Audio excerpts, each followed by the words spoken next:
Welcome to this exploration of one of the most unsettling cases ever recorded in the history of the Ozarks. Before we proceed, I encourage you to share in the comments where you're tuning in from and the exact time you're hearing this narration. We are curious to learn which places and what hours of the day or night these documented stories managed to reach. In the autumn of 1871, the county clerk of Madison County, Arkansas, made a peculiar notation within the official records. A single line, hastily scratched through yet still discernible under proper light, read, "Kincaid property disposition pending investigation." This seemingly ordinary administrative remark would become the sole official acknowledgement of what locals would later refer to as the Hollow Silence. A brutal event that took the lives of an entire family branch, yet inexplicably disappeared from newspaper archives, church records, and public consciousness. For nearly 9 decades, the narrative of the Kincaid Brothers remained entombed within the dense forests and limestone caves of the Arkansas Ozarks. Whispered caution passed between generations that certain family secrets should remain undisturbed. It wasn't until March 1967 that University of Arkansas researcher Evelyn Hawthorne uncovered a collection of damaged journals in the basement of the Madison County Historical Society, and the fragments of this dark chapter began to resurface. What she unearthed was a meticulously detailed account of familial betrayal, territorial brutality, and a community's unified choice to erase a tragedy too horrifying to acknowledge. The journals belonged to Thomas Burnett, a circuit-riding physician who tended to the remote homesteads scattered throughout the Ozark Hollows during the post-Civil War Reconstruction era. His careful observations, medical annotations, and personal reflections offer the primary lens into a case that challenges our comprehension of how history itself can be controlled, obscured, and ultimately forgotten. According to Hawthorne's records, the discovery of Burnett's journals was largely a matter of luck. During a routine cataloging project of materials salvaged from a flooding incident at the Historical Society in 1966, she noticed an unusual leather pouch, sealed with wax, and tucked behind a collection of county tax records. Inside were 14 small notebooks, their pages warped by water damage but still largely readable. The first entry, dated April 12, 1869, established Burnett as a medical practitioner who had relocated to the Ozarks from Philadelphia following his tenure as a Union Army surgeon during the Civil War. "I have undertaken to document the health conditions and medical cases I encounter in this remote region," Burnett wrote, "not merely for my own reference, but as a contribution to medical knowledge regarding the effects of isolation, limited resources, and harsh living conditions on human physiology and psychology. The people of these mountains present unique challenges to modern medical understanding." Initially, Hawthorne had been researching folk medicine practices in isolated Ozark communities. The discovery of a trained physician's observations from this period represented a significant find for her academic work. However, as she progressed through the journals, the routine medical notations gradually gave way to something far more disturbing. A meticulously documented account of events that had been systematically erased from official records. What follows is a chronological reconstruction of events based on Dr. Burnett's journals, land records that survived the 1887 courthouse fire, fragmentary correspondence between local officials, and oral histories collected from descendants still residing in Madison County. Some names have been altered at the request of living relatives, though the geographical locations and timeline remain faithful to the original documentation. As we piece together this narrative, we must remember that in the isolated communities of the 19th century Ozarks, justice often operated outside formal legal structures, and the line between community protection and collective conspiracy could become disturbingly blurred. The story of the Kincaid brothers, Solomon and Jeremiah, begins like many post-Civil War tales, with land disputes, economic hardship, and the lingering divisions of a nation still struggling to heal. But what sets this account apart is not just the brutality of the events that unfolded in a remote homestead near the headwaters of Kings River, but the systematic erasure that followed. A conspiracy of silence that spanned generations and nearly succeeded in its goal of removing this tragedy from historical record completely. The Kincaid family had established themselves in the northwestern Arkansas territory in the late 1830s, part of the wave of settlement that pushed into the Ozark Highlands following the forced removal of indigenous populations. By 1871, the extended family controlled several hundred acres of timber, pasture, and limestone, rich property spanning from the Kings River Valley into the higher elevations of what is now Madison County. The family patriarch, Obadiah Kincaid, had divided his considerable holdings among his 4 sons before his death in 1866, creating adjacent but separate homesteads connected by narrow, winding trails through dense oak and hickory forest. Land records examined by Hawthorne indicate that the original Kincaid property was acquired through a combination of government land grants offered settlers willing to develop the frontier territories and subsequent purchases from other homesteaders who abandoned their claims due to the harsh conditions.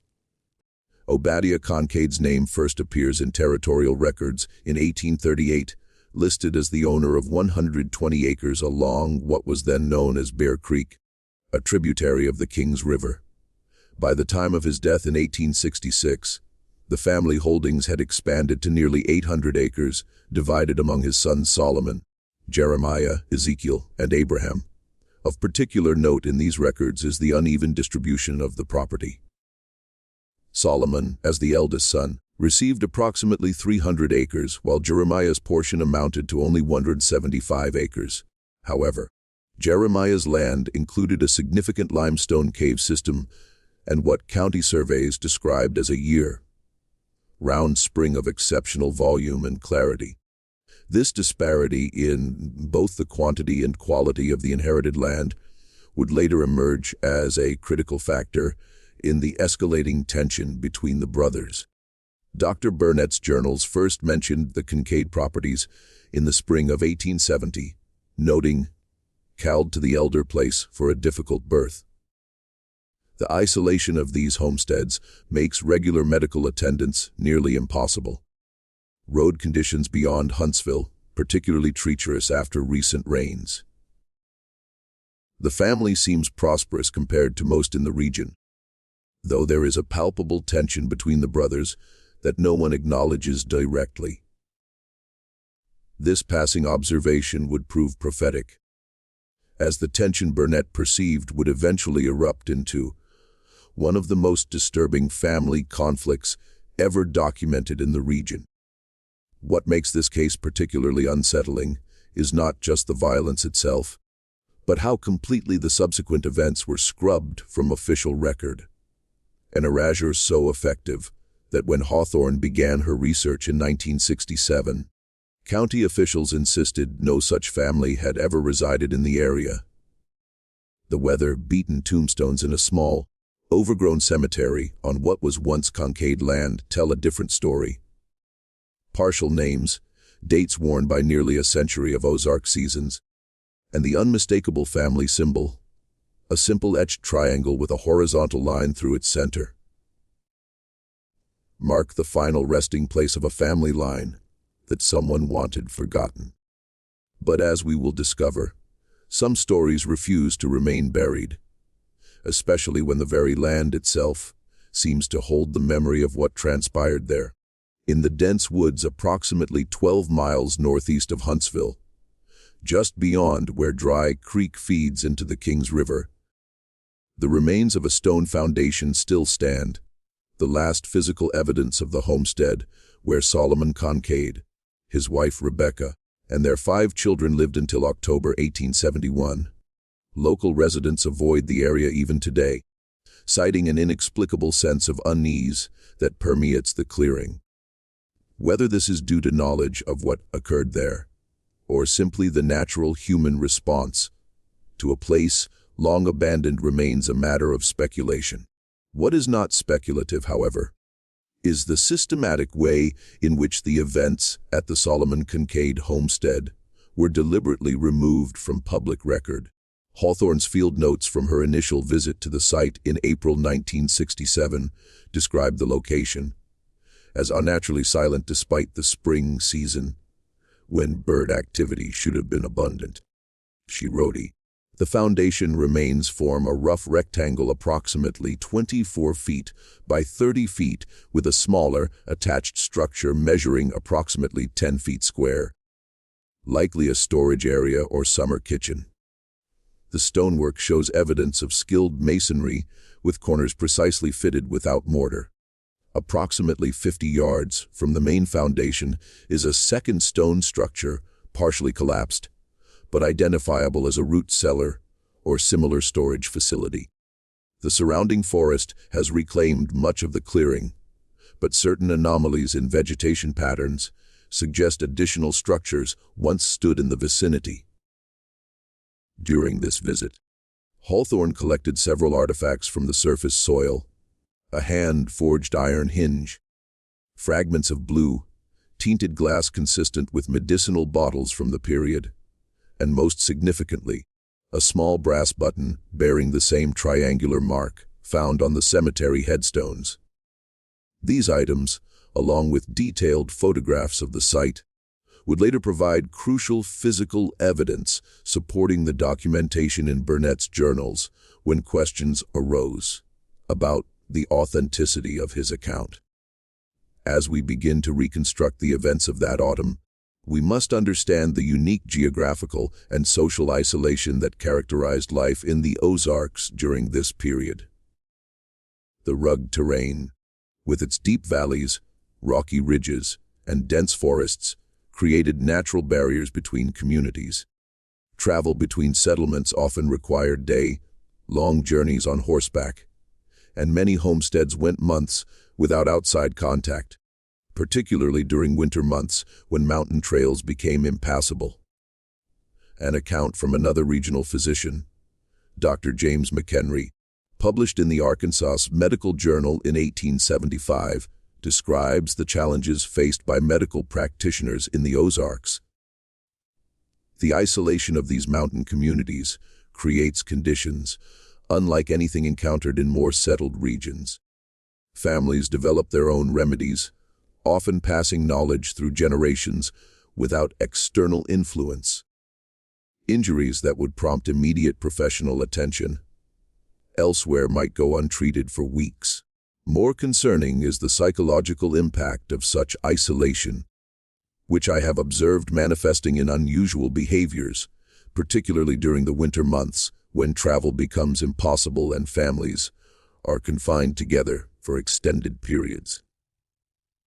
This isolation bred a fierce independence among Ozark families, but it also allowed conflicts to fester without the moderating influence of broader social structures.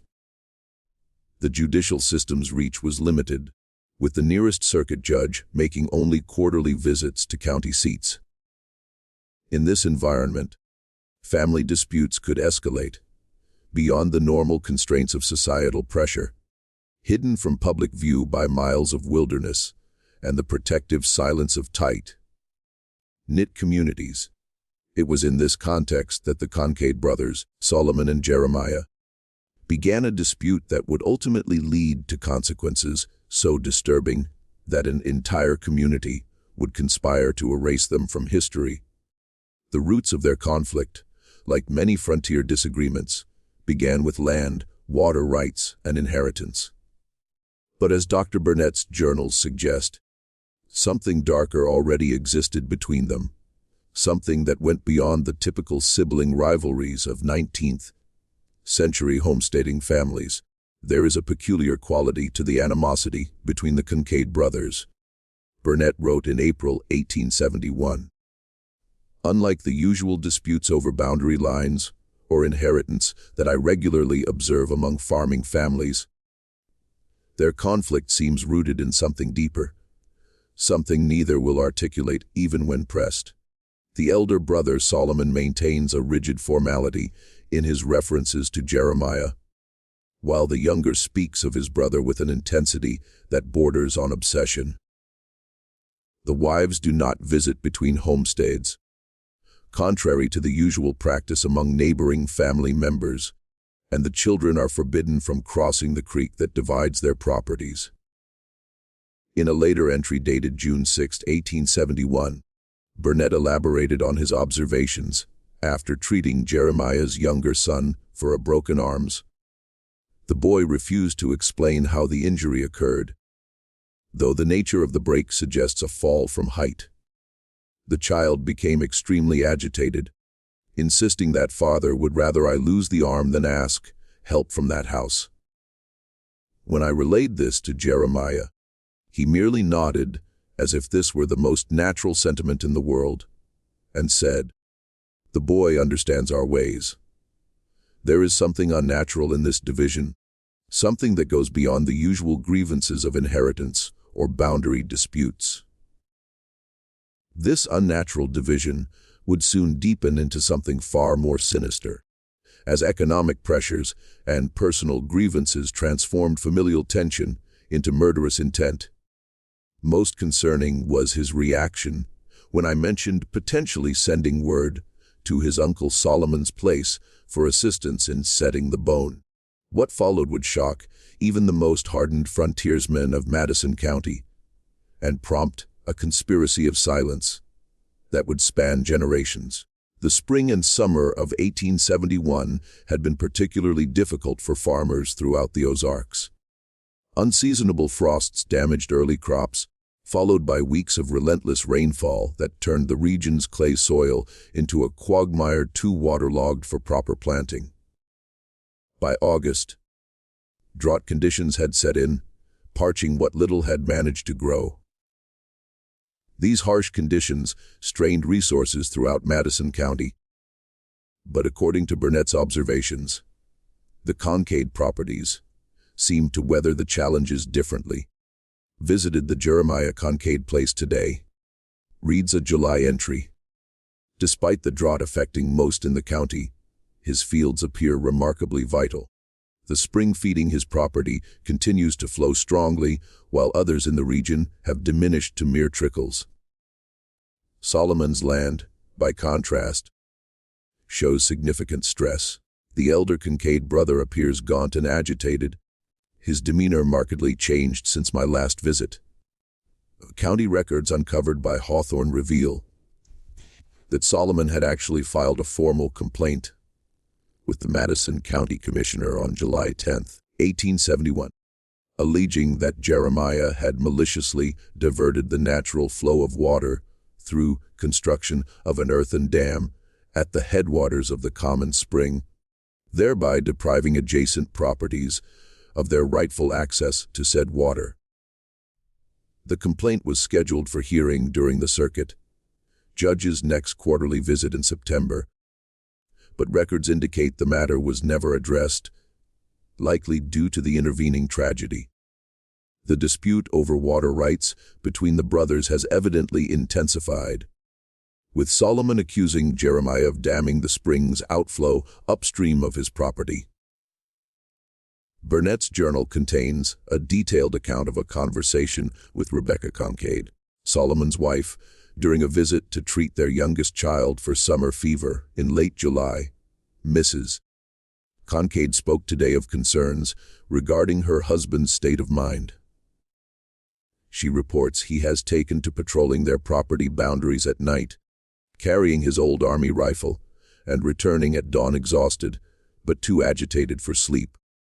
She confided that he has begun to make accusations beyond the water dispute, claiming Jeremiah is stealing more than just water, though he refuses to elaborate when pressed.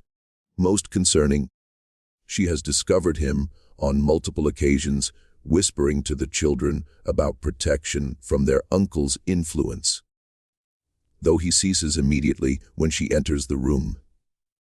This seemingly straightforward dispute over water resources would soon reveal itself as merely the visible manifestation of a much deeper, more disturbing conflict, one that had been simmering beneath the surface of the Kincaid family for years. As we continue to piece together this forgotten tragedy, the true nature of the brothers' relationship will emerge as the key to understanding why an entire community would choose to erase their story from history. The last known photograph of the Solomon Kincaid family, taken in Huntsville in the spring of 1871, shows 7 figures arranged in the formal style typical of the era. Solomon stands rigid and unsmiling at the center, his hand resting possessively on the shoulder of his wife Rebecca, who sits with their youngest child, a girl of approximately 3 years, on her lap. The 4 older children, 3 boys and a girl, are arranged by height beside their parents, their expressions uniformly solemn. What makes this photograph particularly poignant is that within 6 months of its taking, not one of these 7 individuals would remain alive. This photograph, discovered by Hawthorne in the collection of Henrietta Davis, a descendant of the photographer's assistant, provides rare physical evidence of the family's existence. The back of the image bears a simple inscription, S. Kincaid Family, April 1871, according to Davis's family lore, passed down through generations.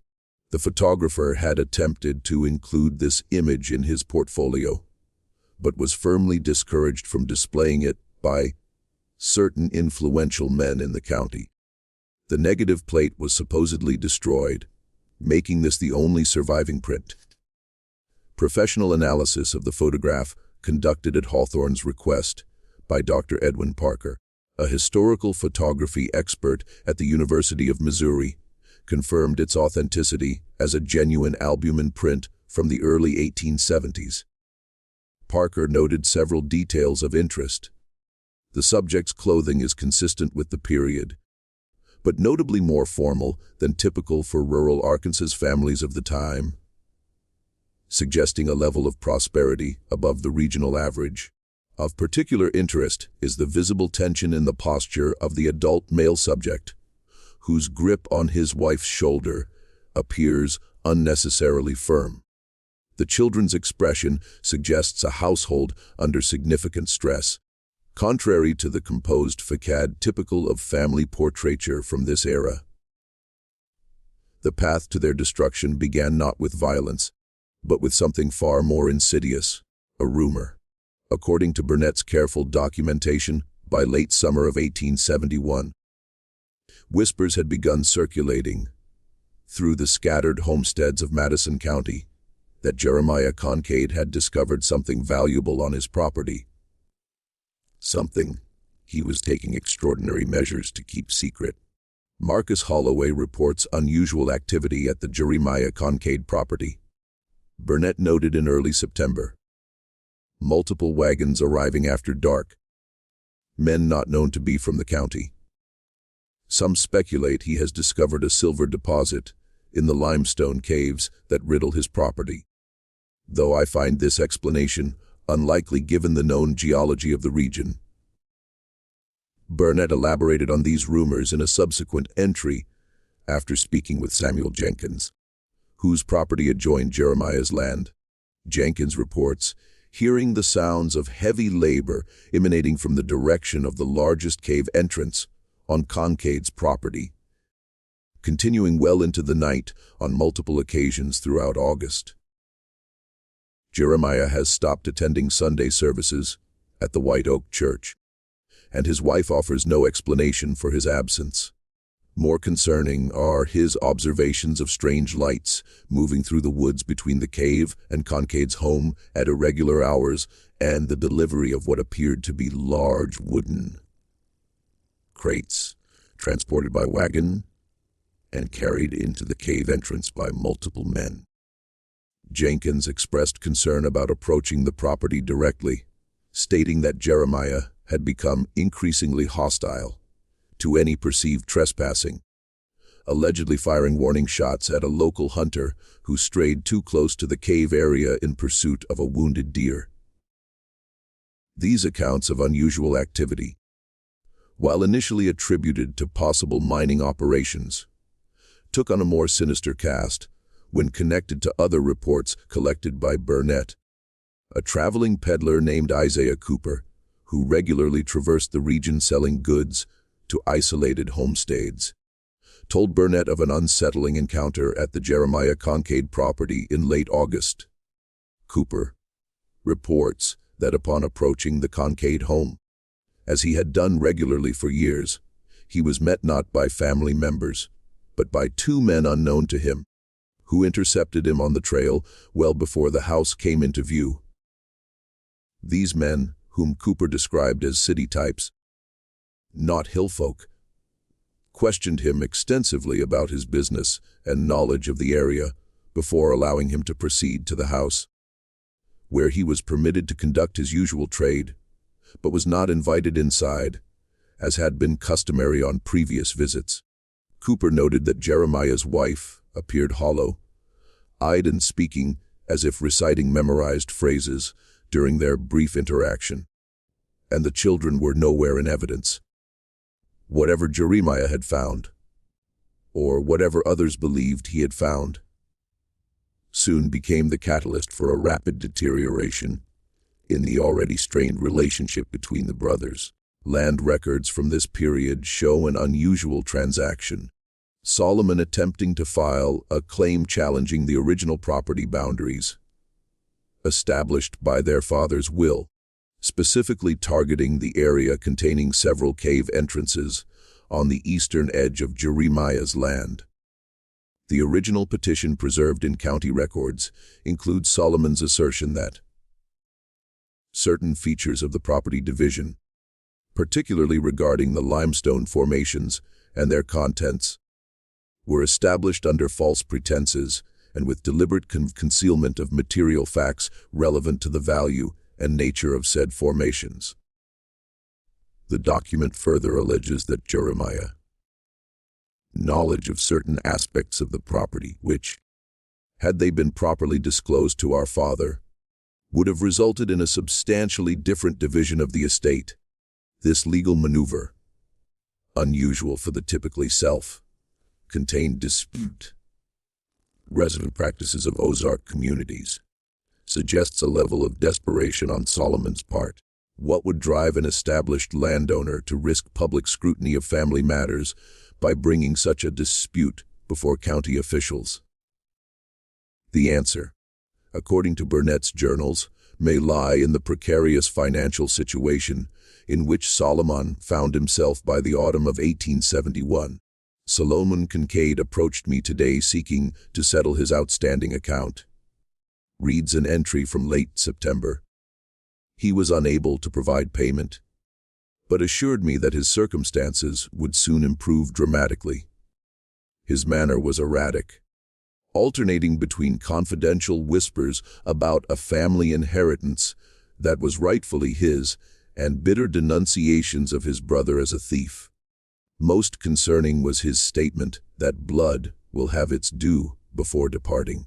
I have noted similar patterns of speech in patients suffering from prolonged malnutrition or certain brain fevers. In a rare personal reflection, Burnett added, I find myself increasingly concerned about the Kincaid situation. While family disputes are common in these isolated communities, there is something in Solomon's demeanor that suggests a deterioration beyond the usual grievances. His fixation on whatever he believes Jeremiah has discovered or is concealing has taken on characteristics I have previously observed only in patients with severe mental disturbances. The reference to blood is particularly troubling, given the known history of violence in the region during the recent war years, when many men became accustomed to resolving conflicts through force rather than law. Whether Solomon's increasingly unstable behavior was the result of physical illness, financial pressure, or something more sinister remains unclear. What is evident from subsequent events is that by early October, whatever restraint had previously kept the brothers' conflict from turning violent had begun to erode. The stage was set for a tragedy that would shock the conscience of even the most hardened frontier communities, and for the extraordinary conspiracy of silence that would follow. A significant piece of context emerged during Hawthorne's 1967 research, when she discovered correspondence between Sheriff William Hargrove and Circuit Judge Wilson Patterson, dated September 28, 1871. In this letter, preserved in Patterson's personal papers rather than official county records, Hargrove expressed concern in Virginia about the increasingly volatile situation between the Kincaid brothers and requested guidance on preventative measures that might be taken before the next scheduled court session, as I have reason to believe matters may escalate before your honors return to the county. Patterson's response, dated October 3rd, but likely not received until several days later, due to the slow postal service in the region, advised Hargrove to maintain observation but avoid direct intervention absent clear evidence of unlawful activity, as family disputes, however heated, remain outside our proper jurisdiction until such time as actual harm occurs or is imminent. This hands-off approach, typical of frontier justice systems that were often reluctant to involve themselves in family matters, would prove politically inadequate as events rapidly accelerated toward violence. The last documented sighting of Solomon Kincaid alive comes from the journal of Martha Glay, a midwife whose practice occasionally overlapped with Dr. Burnett's territory. On October 7, 1871, Glay noted passing Solomon on the narrow trail leading from Huntsville toward the Kings River settlements. She described him as wild-eyed and muttering, leading his mule rather than riding it, though the animal carried no load. When I greeted him, he stared through me as if I were not there, then suddenly asked if I had seen them on the road ahead. When I inquired who he meant, he laughed in a manner that raised the hair on my neck and continued on without answering. Glay's journal, which came to light during Hawthorne's investigation, contains additional details not shared with Burnett at the time. I observed that Solomon's clothing was unusually clean and formal for trail travel, as if dressed for church or other important occasion. His behavior was so disturbing that upon reaching the Wilson homestead, I sent their eldest boy to alert the sheriff in Huntsville, though I know not if the message was delivered or heeded. This disturbing encounter, preserved in Glay's private papers discovered during the Huntsville Historical Society's archival reorganization in 1965, represents the final thread connecting Solomon Kincaid to the public record before the events that would ultimately lead to the deaths of 7 people and the near complete erasure of their existence from historical documentation. Most concerning was the presence of what appeared to be dried blood on his hands and beneath his fingernails, though I observed no wound that might account for it. In the sheriff's records from this period, partially recovered after the 1887 courthouse fire, there is a brief notation dated October 8, 1871, message received re-K behavior on Huntsville Road. Deputy Miller dispatched to investigate. No follow-up report exists in the preserved records, suggesting either that Deputy Miller never completed his investigation or that his findings were among the documents later deliberately removed from official files. What happened during the next 3 days remains largely a matter of informed speculation, pieced together from fragmentary evidence and the careful observations recorded by Dr. Burnett after the fact. The narrative that emerges suggests a rapid descent into violence that would forever alter the community's understanding of itself and its willingness to acknowledge certain dark potentials within human nature. According to weather records maintained by the Huntsville Postmaster, October 9th to 10th, 1871, brought unusually heavy rainfall to the region, with nearly 3 inches falling in a 36-hour period. This deluge would have made travel through the already difficult mountain trails nearly impossible, potentially isolating the Kincaid properties even more completely than usual and delaying any investigation deputy Miller might have attempted. On the morning of October 11th, 1871, a Tuesday, Jacob Miller, a trapper who regularly traversed the game trails along Kings River, noticed something unusual, a plume of smoke rising from the direction of Solomon Kincaid's homestead, yet thinner and darker than the typical cook fire or hearth smoke. Concerned, particularly given the dry conditions that had persisted through September, Miller diverted his route to investigate. What he discovered at the Kincaid homestead would haunt him for the remainder of his life. In a sworn statement given to the county sheriff and transcribed in Burnett's journal, the original having disappeared from county records sometime before 1880, Miller described approaching the clearing where the Kincaid cabin stood only to find the structure itself intact, but the doors standing open, unusual for any frontier home where protection from wildlife was a constant concern. I called out several times but received no answer. Miller testified. As I approached the cabin, I observed dark staining on the ground near the entrance. Upon reaching the doorway, I detected a powerful odor which I recognized from my experience in the late war. Inside, I found the bodies of Mrs. Kincaid and the youngest child in the main room. Their condition prevents me from providing further details, except to say that their deaths were not the result of natural causes or accident. Miller's full testimony, as recorded by Burnett, contains details deliberately omitted from the official record, but preserved in the doctor's private cipher. The woman and child had been positioned with apparent care. The mother seated in her rocking chair with the child in her lap, both dressed in their Sunday clothes. The cause of death in both cases appeared to be precise incisions to the throat, made with considerable skill to ensure rapid exsanguination. Most disturbing was the expression on the woman's face, which showed no sign of terror or struggle, but rather a vacant serenity inconsistent with violent death.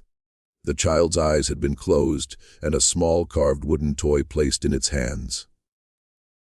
This description suggests not a frenzied attack, but a methodical, almost ritual-like killing, one that would be echoed in the discoveries that followed. Miller's account continues with his discovery of the remaining Kincaid children in the loft area of the cabin, and finally Solomon himself, found in the small outbuilding used for smoking meat. All had been dead for approximately 2 days. According to Burnett's subsequent examination, the cause of death in each case was the same: precise wounds to the throat inflicted with what Burnett described as a blade of unusual sharpness wielded with evident knowledge of human anatomy.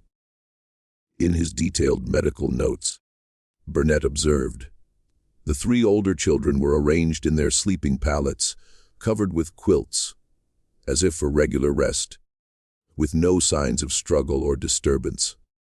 The 4th child, a boy of approximately 8 years, was positioned at a small writing desk, a primer open before him, as if interrupted during studies.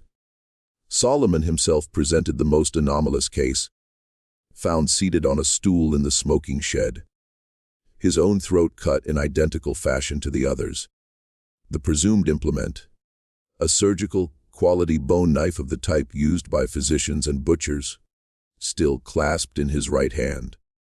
The position and angle of the wound is consistent with self-infliction, though this determination cannot be made with absolute certainty given the time elapsed since death. the methodical nature of the killings, the positioning of the bodies, and certain other details which Burnett alludes to, but does not explicitly describe in his medical notes. All pointed to a perpetrator of singular purpose and disturbing calculation.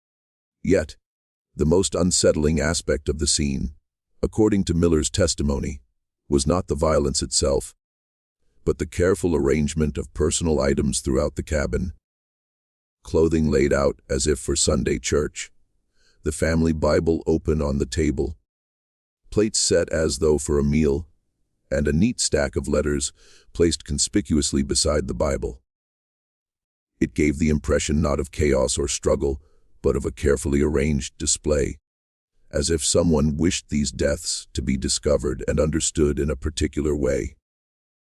These letters, which Miller delivered to the county sheriff, and which Burnett later examined, would provide the first indication that the horror at the Solomon Kincaid homestead was merely the beginning of a much larger tragedy, one that would ultimately test the moral foundations of the entire community and lead to a conspiracy of silence that would endure for nearly a century. Miller described this tableau as like walking into a home where the family had been frozen in the midst of their daily activities, yet with the horrible alteration of death imposed upon the scene. The 7 letters, found arranged on the Solomon Kincaid family table, were addressed to various community members: the pastor of White Oak Church, the county sheriff, 2 neighboring families, Dr. Burnett himself, and most significantly, Jeremiah Kincaid. The final letter was addressed simply to those who find us. According to Burnett's journal, the sheriff allowed him to read each letter before they were secured as evidence. Their contents, which Burnett recorded in his private cipher, later decoded during Hawthorne's 1967 research, outlined a narrative so disturbing that the doctor questioned whether they could possibly be genuine. The letters are written in Solomon's hand, which I recognize from previous correspondence. Burnett noted, yet the content suggests either complete detachment from reality or a depth of malice that exceeds anything I have encountered in my medical practice. Solomon claims to have discovered that his brother Jeremiah has been engaged in activities of such a depraved nature that the only recourse was the complete extinction of the Kincaid bloodline. Burnett's decoded transcription of the letter, addressed to those who find us, provides the most comprehensive into Solomon's thinking. Know that what you have discovered here is not murder, but mercy.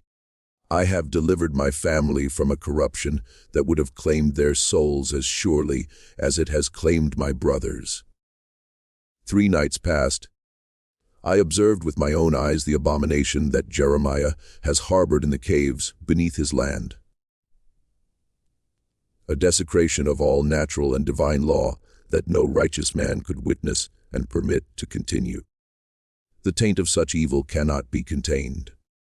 It spreads like poison through water, and all who share our blood are at risk of contamination. May God forgive what man cannot understand. The specific accusations against Jeremiah were redacted even in Burnett's private journal, with the doctor noting only that they involved violations of natural and divine law of the most severe order. What is clearly detailed only his reasons for taking the lives of his own family members, and he acted characterized martyr to the fate that awaited them otherwise, but also his intention of purifying the continuification by eliminating Jerry J. Lamb and his holders and also if very long it is lost the roll of the laws law. I have prayed for guidance and received clear instruction. The Kincaid line must end completely to ensure the corruption is not perpetuated. By the time you read these words, I will have completed the Lord's work at my brother's homestead as well.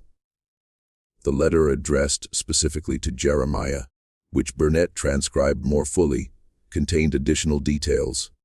Brother, by the time you read this, if indeed you can still comprehend human language, you will know that I have discovered the true purpose of your excavations and the nature of what you have unearthed and nurtured beneath our father's land. I observed your midnight communion from the southern ridge overlooking the cave entrance. I saw the offerings brought in by wagon and carried below. I heard the sounds no human throat should produce.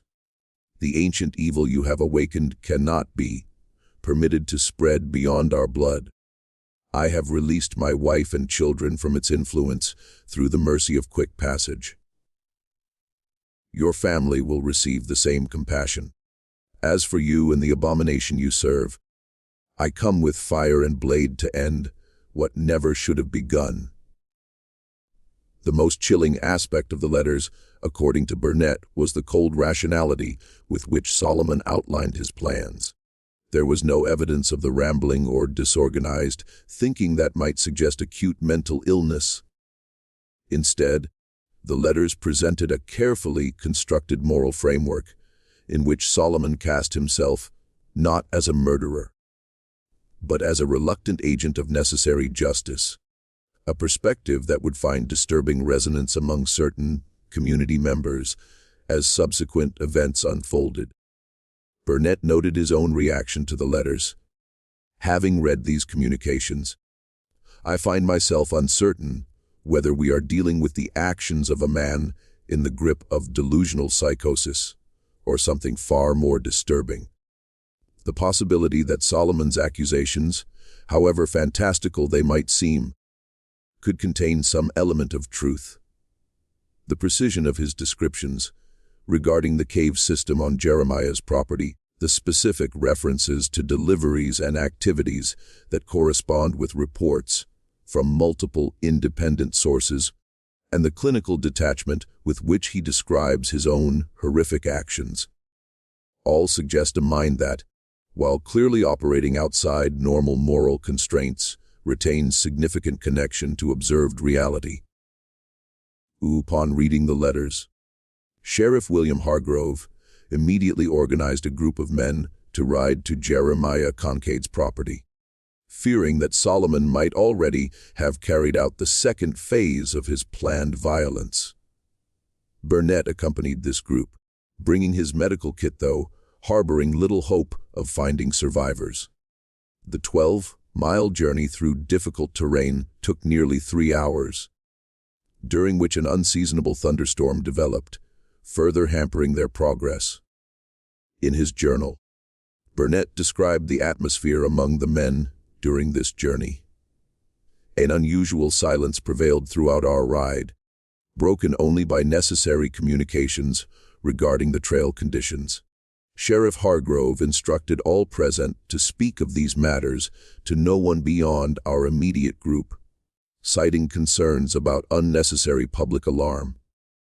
I note, however, that Marcus Holloway and James Sutton, both of whom own property adjacent to the Kincaid lands, exchanged significant glances at this instruction, suggesting they may have prior knowledge relevant to these events. As the group finally approached the Jeremiah Kincaid homestead around dusk, they were met with a scene that initially suggested they had arrived too late. The main house was engulfed in flames, visible through the trees from nearly a quarter-mile distant.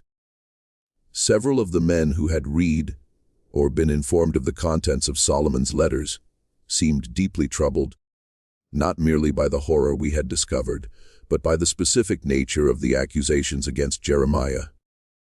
The rain, now falling heavily, had no impact on the intensity of the fire, suggesting it had been burning hot for some time before their arrival. Sheriff Hargrove divided his men, sending some to secure the perimeter while others, including Burnett, approached the burning structure to determine if anyone remained inside. It was at this moment, as the group entered the clearing surrounding the homestead, that the already grim situation took an even more disturbing turn. one that would ultimately lead the community to collectively decide that some events are better left undocumented. As Sheriff Hargrove's men approached the burning Jeremiah Kincaid homestead, the downpour intensified, reducing visibility to a mere yards. Through the curtain of rain and the orange glow of the fire, Burnett recorded seeing a figure emerge from the tree line, opposite their position. A man moving with purpose toward the burning structure. The sheriff called out for the figure to identify himself, but instead of responding, the man raised what appeared to be a rifle. The scene that followed remains chaotic in my recollection, Burnett wrote. Multiple shots were fired almost simultaneously, the sound partially masked by a tremendous thunderclap. The figure staggered but remained upright, continuing toward the burning house with determined strides, despite what appeared to be at least one serious wound. Sheriff Hargrove and Deputy Collins intercepted the man before he could reach the flames, and in the struggle that ensued, his face became visible in the firelight.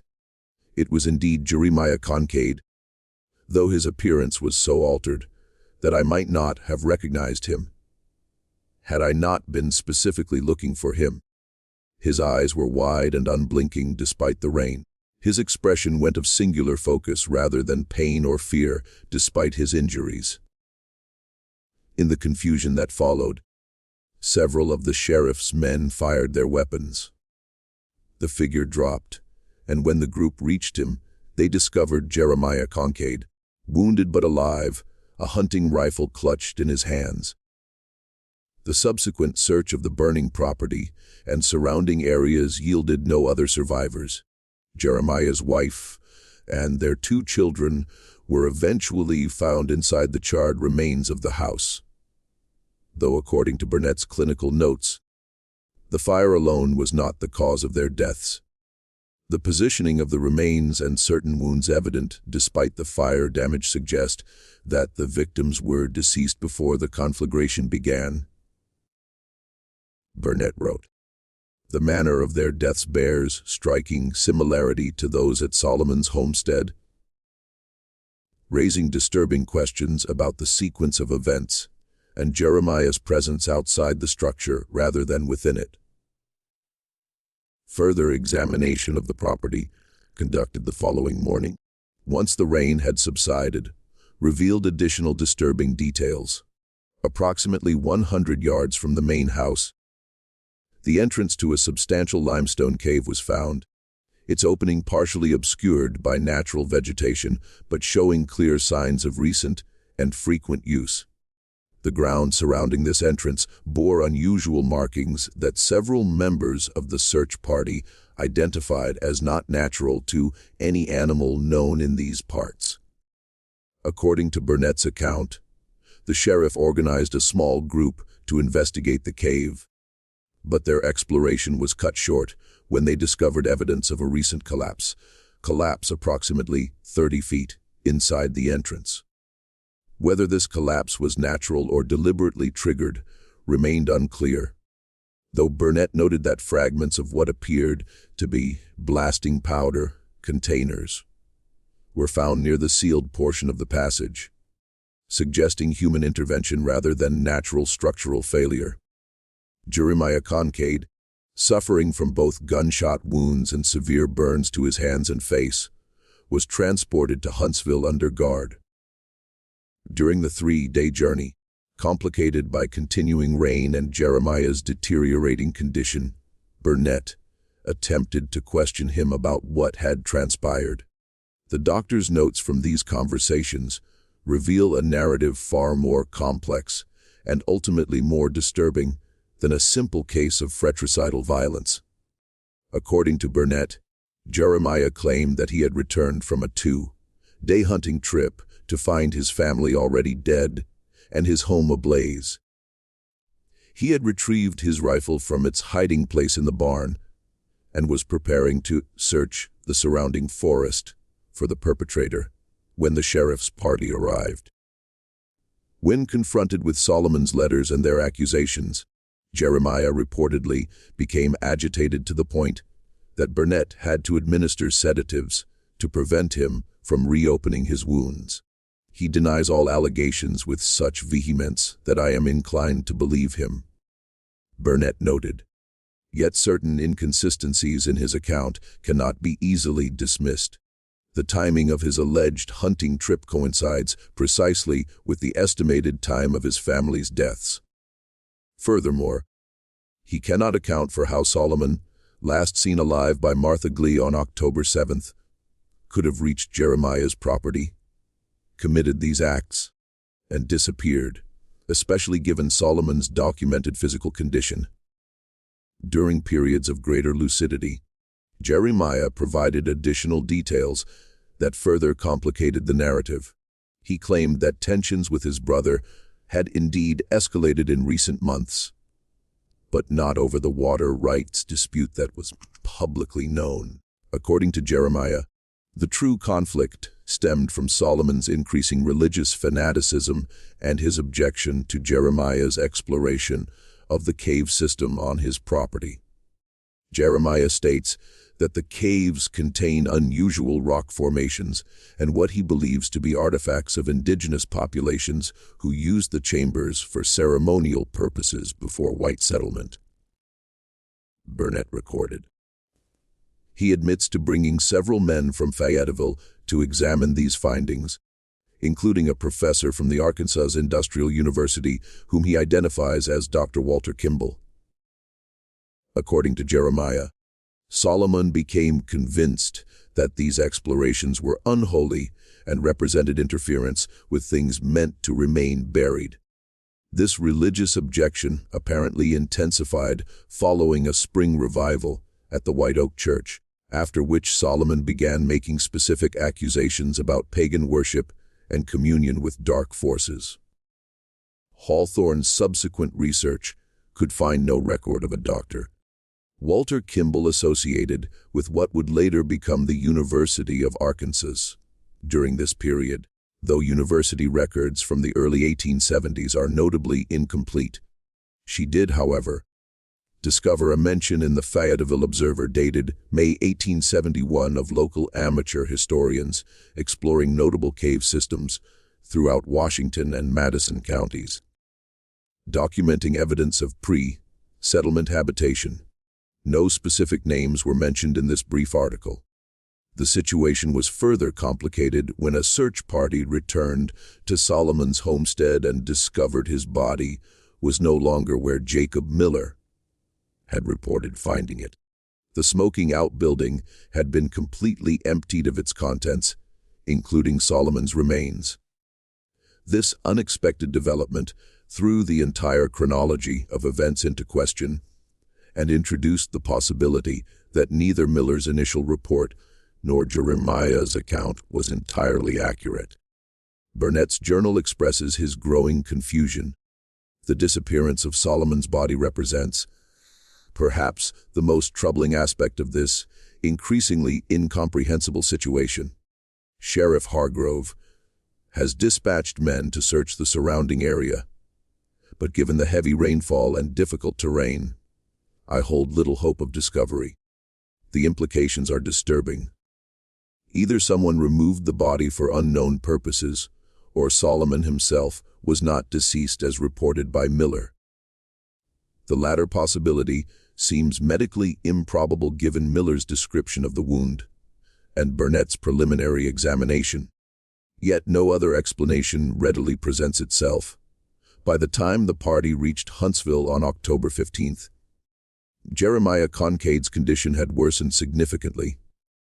Infection had set into his wounds, and he alternated between periods of feverish delirium and unsettling lucidity. It was during one of these latter phases, on the evening of October 16th, that Jeremiah requested a private conversation with both Dr. Burnett and Sheriff Hargrove. What he revealed during this meeting would never be officially recorded, but Burnett's encrypted journal entry from that night contains a single cryptic sentence. "The ground beneath the elder oak holds the truth of it. J.C." In a separate entry dated October 17th, Burnett elaborated slightly on this cryptic statement. Upon further questioning, J.C. provided additional context regarding the elder oak reference.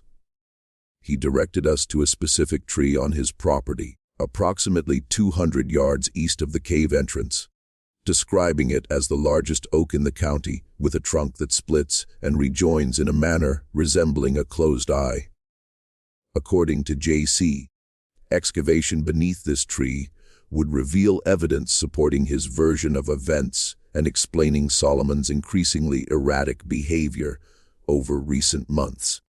He refused to specify the nature of this evidence, stating only that, on scene, the truth cannot be undone. The following morning, Jeremiah Kincaid was found dead in his secured room, having somehow obtained and ingested a lethal quantity of laudanum despite being under constant observation. With his death, the last direct witness to whatever had truly transpired between the Kincaid brothers was gone, leaving only circumstantial evidence and contradictory accounts. Sheriff Hargrove's official report, filed on October 18, 1871, concluded that Jeremiah Kincaid had taken his own life due to remorse over his actions or fear of judicial consequences.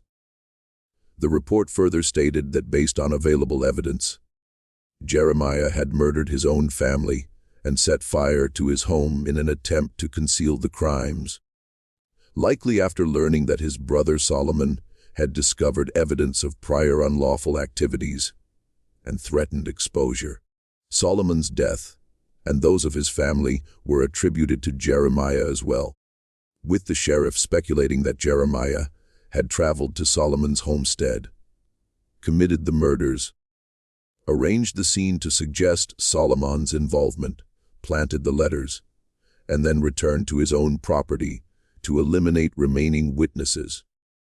This official narrative, while plausible on its surface, failed to address numerous inconsistencies and unanswered questions. The missing body of Solomon, the timeline discrepancies, the unusual precision of the fatal wounds, the strange markings near the cave entrance, and perhaps most significantly, the reference to evidence buried beneath the elder oak. Yet this account became the basis for what limited public record would remain of the events, with numerous details omitted entirely from the filed report. It was at this point that something unprecedented occurred. Something that would have remained unknown were it not for Burnett's meticulous, private documentation. On October 18, 1871, a meeting was convened at the White Oak Church, attended by Sheriff Hargrove, Judge Wilson Patterson, Pastor Thomas Lebetter, Dr. Burnett, and 7 other prominent community members. The purpose of this gathering, according to Burnett, was to determine what account of recent events should be presented to the broader public and preserved in official record. This extraordinary proceeding, essentially a formalized conspiracy to alter historical fact, resulted in a unanimous decision: the Kincaid tragedy, in its full scope and with its most disturbing elements, would be deliberately obscured. The official record would reflect only that both families had perished in separate accidents. The Solomon Kincaid family in a cabin fire caused by a lightning strike, and the Jeremiah Kincaid family in a similar incident days later. Jeremiah's death would be attributed to wounds sustained while trying to rescue his family. Burnett's detailed account of this meeting provides rare insight into a community's deliberate decision to engage in historical erasure. The discussion was initiated by Judge Patterson, who expressed concern about the potential impact of the full narrative becoming widely known. He cited 3 specific concerns. First, the detrimental effect on county settlement and development.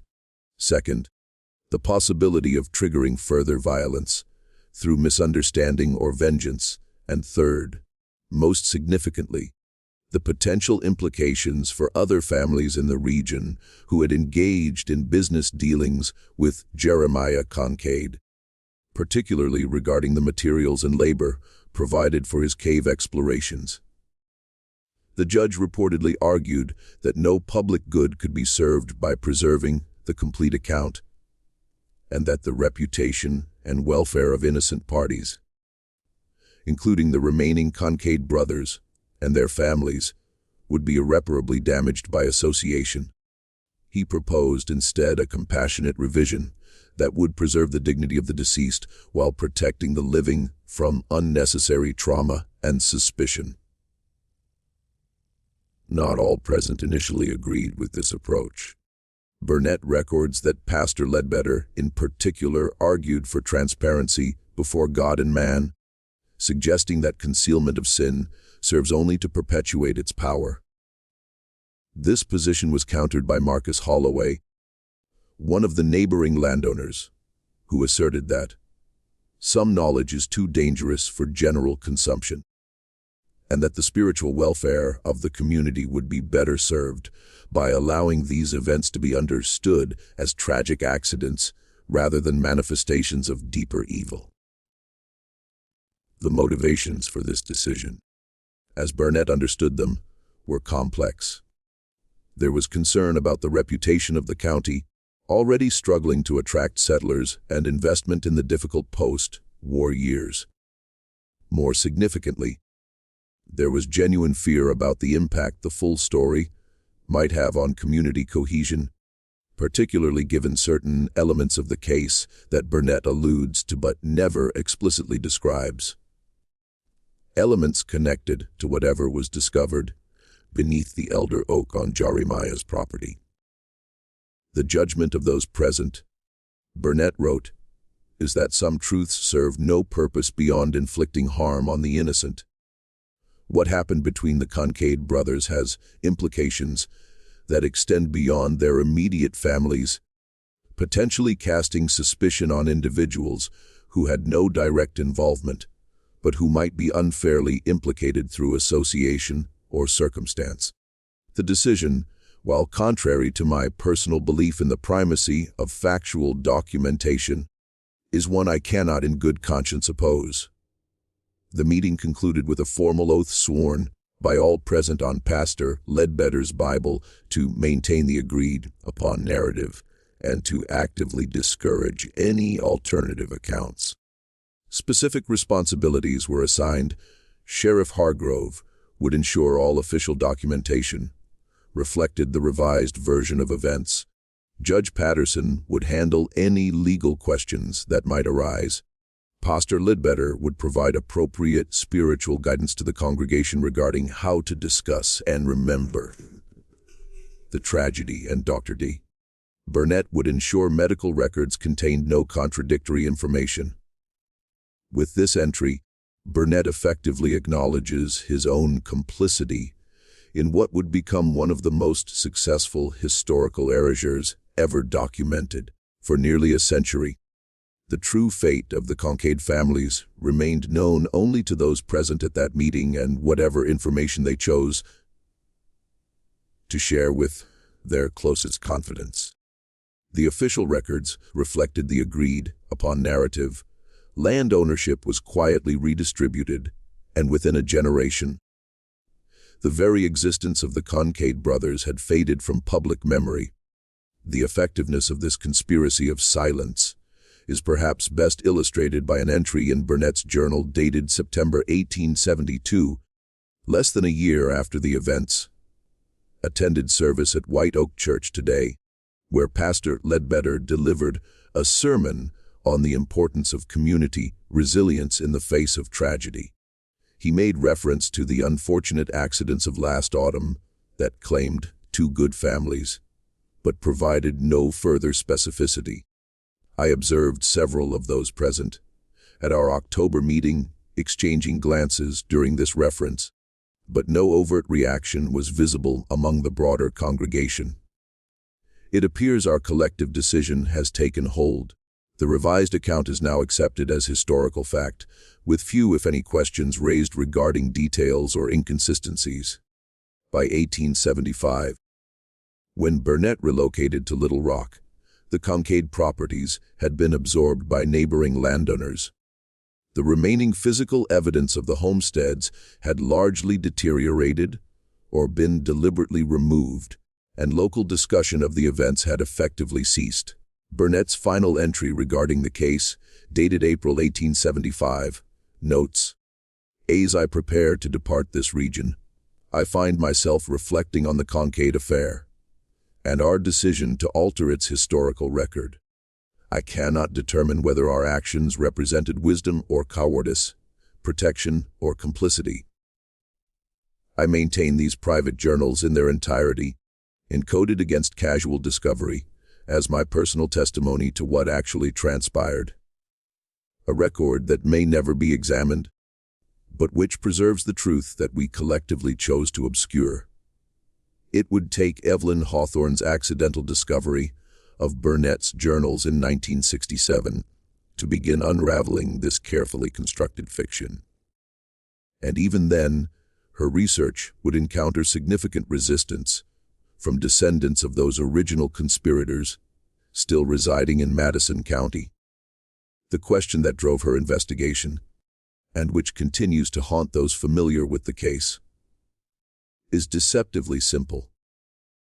What could have been so terrible that an entire community would choose to erase it from history rather than allow it to be known? The answer, or at least part of it, may lie in what was discovered during a clandestine excavation conducted in May 1967 by Hawthorne and in two graduate students at the site identified in Burnett's journal as the Elder Oak on what was once Jeremiah Kincaid's property. This location, now part of a privately owned hunting preserve, required Hawthorne to obtain permission under the pretense of conducting soil sampling for an agricultural study. What her team unearthed there would provide the first physical evidence supporting Burnett's account and suggest that the full horror of the Kincaid tragedy extended far beyond the 14 documented victims from the two immediate families. According to Hawthorne's field notes, included as an appendix to her unpublished manuscript, the excavation beneath the massive oak tree, estimated to be approximately 200 years old at the time, revealed a disturbing discovery: a collection of personal effects belonging to at least 23 distinct individuals, including jewelry, buttons, eyeglasses, and other items that could be dated to the period between 1860 and 1871. Hawthorne's detailed inventory of these items includes 17 distinct wedding bands or rings of similar purpose, varying in composition from simple iron bands to gold with semi-precious stones, 23 pairs of eyeglasses or spectacle fragments, 42 buttons of various materials including bone, shell, brass, and pewter, 9 pocket watches in various states of preservation, 14 belt buckles, and numerous smaller personal items including hair combs, tobacco pipes, pencil stubs, and pocket knife fragments. More significantly, they discovered human remains, fragmentary and deliberately interred in a manner suggesting concealment rather than respectful burial.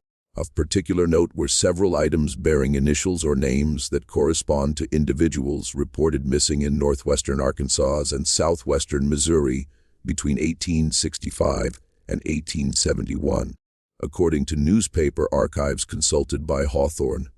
The condition and arrangement of these remains led Hawthorne to consult Dr. Martin Fletcher, a forensic anthropologist from the University of Tennessee, who examined photographs and detailed descriptions of the site. His preliminary assessment, included in correspondence with Hawthorne dated June 28, 1967, suggested that the remains showed evidence of methodical dismemberment consistent with someone possessing considerable anatomical knowledge and technical skill with bladed implements. Fletcher's analysis noted, the cut marks visible on the bone fragments indicate the use of a remarkably sharp implement, possibly a surgical grade instrument wielded with precision rather than force. Most significant is the apparent ritualistic arrangement of certain remains, particularly the placement of cranial fragments in what appears to be a deliberate geometric pattern beneath a layer of carefully selected stones.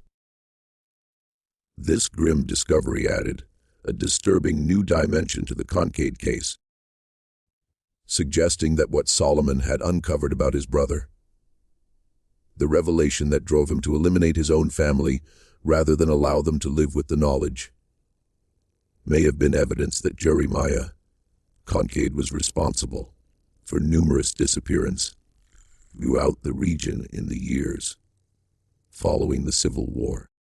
The consistency of technique across multiple specimens suggests a single individual responsible for the majority of the dissections, though some variations in approach may indicate a second, less skilled participant in at least some cases. If this interpretation is correct, it transforms the narrative from one of simple fratricidal violence to something far more complex. A man discovering his brother is a methodical killer, then choosing to become one himself rather than expose the family's shame. Yet even this explanation fails to account for certain elements of the case, particularly the questions surrounding Solomon's missing body and the precise timing of events between October 7th and October 11th, 1871. If Solomon had indeed killed his own family and then proceeded to Jeremiah's property to continue his self-appointed mission of justice, how do we explain the evidence suggesting that all victims at both homesteads died within the same approximate 24-hour period? And if Jeremiah was the perpetrator of all 14 murders, how do we reconcile this with the eyewitness accounts, placing him miles from Solomon's homestead during the critical period? The most unsettling possibility, and the one that Hawthorne ultimately concluded was most consistent with all available evidence, is that both brothers were active participants in whatever horrific activities were centered around the elder oak, and that the violence that claimed their families was the culmination of a pact between them, a final extension of whatever dark bond had existed beneath the surface of their apparent animosity. Hawthorne's unpublished manuscript proposes a chilling hypothesis. The evidence suggests not a conflict between the brothers, but a collaboration, one that began perhaps as early as their military service during the Civil War, where both served in the same Union regiment and were noted for their effectiveness in scouting and intelligence gathering behind Confederate lines. The nature of their activities at the cave and beneath the elder oak appears to have been known to both, with their public animosity serving as a convenient disguise for their true relationship. The theatrical nature of the killings, the carefully crafted letters, the missing body, and the deliberate fire all point to a planned performance rather than a spontaneous eruption of violence. She further speculates, the October tragedy may represent not the culmination of a fraternal conflict, but the execution of a suicide pact that expanded to include their families, a final act of twisted loyalty to whatever bond had united them in their darker pursuits. The community's extraordinary efforts to erase all record of these events suggests knowledge or suspicion of this relationship, and its implications for other prominent families who may have been aware of or even complicit in aspects of the brothers' activities. This theory, while speculative, would explain the community's extraordinary efforts to erase the entire affair from public record. The implication that two seemingly respectable property owners, men who attended church, participated in community governance, and were related by blood to several other prominent families in the county, could harbor such capacity for calculated violence would have profound implications for how the community understood itself and its members. Better to create a fiction of tragic accidents than to acknowledge the possibility that such darkness could exist undetected among them. The final piece of evidence supporting this interpretation came from an unexpected source. In July 1967, while researching military records related to the Kincaid brothers, Hawthorne discovered a significant connection.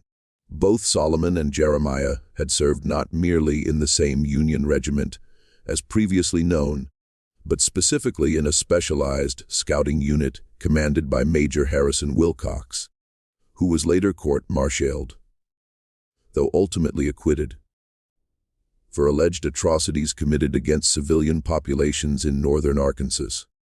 A surviving deposition from this court-martial, provided by a Confederate prisoner who had witnessed one such execution, described soldiers under Wilcox's command using surgical precision to dispatch victims while they were fully conscious, positioning the bodies in tableaux meant to send messages to other Confederate supporters.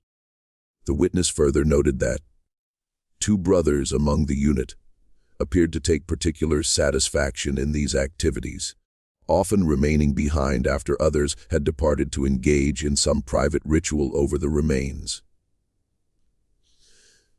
While the deposition did not name the Kincaid brothers specifically, the timeline and unit assignments strongly suggest their involvement. The charges, while dismissed due to insufficient evidence, included accusations of ritualistic executions of suspected Confederate sympathizers, executions that bore striking similarities to the manner in which the Kincaid family members were killed.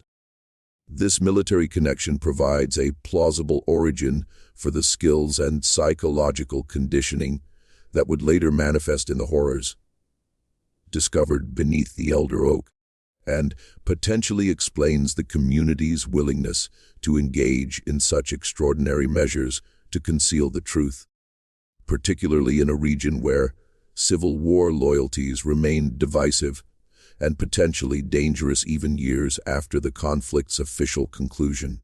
Hawthorne's investigation came to an abrupt end in September 1967, when a fire of suspicious origin destroyed her office at the University of Arkansas, including most of her research materials. The original Burnett journals, which had been returned to the Madison County Historical Society, disappeared during a reorganization of the archive in 1968. Hawthorne herself accepted a position at a university in California shortly thereafter and never returned to the Kincaid case, her partially completed manuscript languishing in the Special Collections Department of the University Library until it was discovered during digitization efforts in 2015. In a brief interview conducted for this investigation in 2018, Hawthorne, then in her late 70s, reflected on her aborted research. "I've often wondered if I came too close to something that some people still felt needed protection. Even after nearly a century, the resistance I encountered went beyond typical academic skepticism or historical territoriality.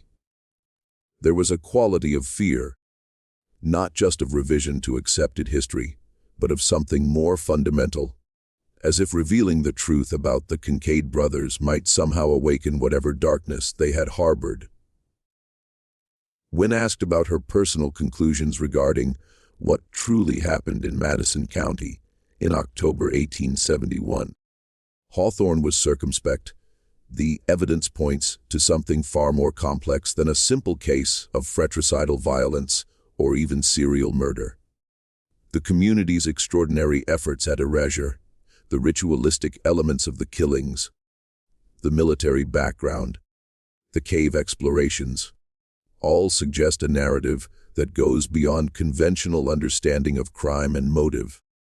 Whatever Solomon discovered about his brother, or perhaps about himself, was deemed too dangerous for preservation, not just by the brothers themselves, but by an entire community of otherwise upstanding citizens.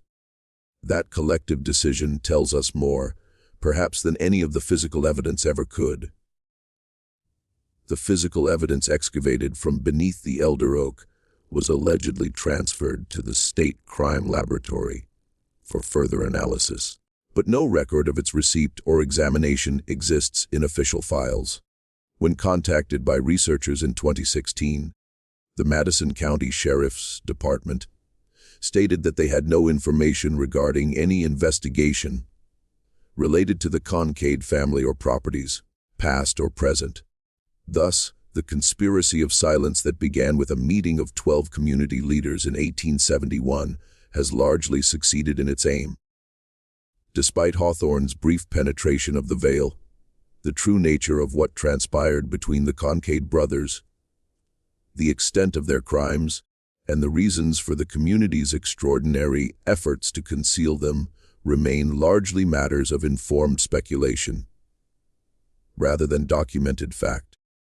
What we can say with certainty is this: something happened in Madison County, Arkansas in the autumn of 1871 that was so disturbing that an entire community chose to expunge it from history. The decision to do so, to collectively agree that some truths are too dark to preserve, raises profound questions about historical memory, community responsibility, and the human capacity for both unimaginable violence and extraordinary conspiracy. The land where the Kincaid properties once stood has changed hands numerous times in the intervening century and a half. The foundations of Solomon's cabin were bulldozed during timber harvesting operations in the 1950s. The site of Jeremiah's homestead became part of a private hunting preserve in the 1970s. The charred remains of the original structure long since reclaimed by the forest. The elder oak, however, still stands, a living monument to secrets buried both literally and figuratively beneath its spreading branches. Local residents, when asked about the area, typically claim no knowledge of its history, though some acknowledge its reputation as a place to be avoided. There's spots in these hills where the air just feels wrong. One longtime Madison County resident told a researcher in 2018, requesting anonymity. Places where the birds don't sing and nothing grows right. Old-timers wouldn't talk about why, just said some ground gets poisoned by what happens on it. That's all I know. Another resident, a descendant of one of the 12 men present at the 1871 meeting, though unaware of this connection, offered a similar observation. My grandfather would never hunt past Dry Creek Ridge. Said there was an oak tree out that way that marked bad ground. Wouldn't explain what he meant. Just said some things are better left alone. I respected his wisdom enough not to press for details. Whether this represents the last echo of knowledge passed down through generations, or simply the natural human tendency to attribute malevolence to places associated with tragedy, is impossible to determine. What remains clear is that the effort to erase the Kincaid brothers and their terrible legacy from historical record was remarkably successful. So successful that even now, with the primary documents partially recovered and the basic outline of events reconstructed, we are left with more questions than answers. Perhaps this is fitting. Some historical events resist clear resolution, existing instead as cautionary shadows at the edges of our understanding. The case of the Kincaid brothers and the macabre family massacre that was nearly erased from history stands as a reminder that our knowledge of the past is always incomplete, filtered through the decisions of those who came before about what should be remembered and what should be forgotten.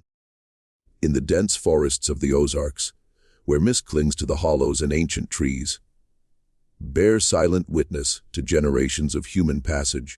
The land itself seems to embody this tension between remembering and forgetting. For those who know what to look for, the signs are still there: the unusual configuration of stones that once formed a foundation, the unnatural clearing where a homestead once stood, the massive oak with its suspicious mound of earth beneath gnarled roots. These physical remnants, like Burnett's recovered journals and Hawthorne's aborted research, offer tantalizing glimpses of a truth that remains just beyond our grasp. A truth that perhaps, as those 12 community leaders decided in 1871, is better left partially obscured. Whether their decision represented wisdom or cowardice, protection or complicity, is a judgment that each of us must make individually. based on our own understanding of what history owes to both the dead and the living. For the Kincaid brothers, their families, and whatever other victims may lie beneath the elder oak, the most we can offer now is acknowledgement that they existed, that something terrible befell them, and that the full measure of that tragedy was deemed too unbearable to be preserved in memory. Perhaps in the end, that acknowledgement is both the least and the most that history can provide. The shadow of the elder oak grows longer as the sun sets over the Ozark highlands, its branches reaching like grasping fingers across ground that holds secrets a community chose to bury. In the distance, a whip-poor will begins its evening call, a mournful sound that seems to echo across the years, a reminder that while documents can be destroyed, records falsified, and memories suppressed, some stories continue to resonate through time, waiting for those willing to listen. And so the tale of the Kincaid brothers, a macabre family massacre nearly erased from history, remains neither fully revealed nor completely forgotten, suspended in the liminal space between documented fact and fading legend, a disturbing footnote in the complex and often troubling history of a land shaped by both remarkable beauty and unfathomable darkness.